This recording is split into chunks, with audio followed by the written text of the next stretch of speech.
आपणक phone calling screen बदली जाइछि कि यह आपण को पसंद आसुना आपण चाहूँगी पुराना लेआउट जानतु किपरि करिवे।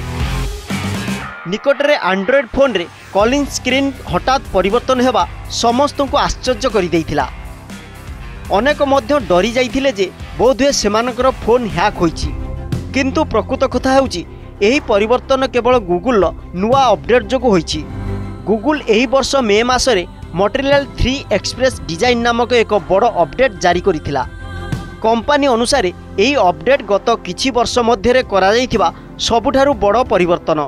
यह माध्यम रे फोन इंटरफेस एवं आप पूर्व अपेक्षा इजी स्पीड एवं अधिक यूजर फ्रेंडली होइजिवो बोली कंपनी कहिछि। एही अपडेट केवल नोटिफिकेशन एवं कलर थीम नुहे बरं फोटो जीमेल व्हाट्सएप एवं विशेषकर फोन कॉलिंग स्क्रीन उपरे प्रभाव पकाइछि। एही कारणरू फोन आप्र लेआउट आउ आग परी देखा जाउ नाही। तेबे गूगल रो एही अपडेट बिना सूचना रे यूजर को फोन रे आपे आपे इंस्टॉल हो जाइथिबा यह अनेकंक मनरे राग सृष्टि करिछि।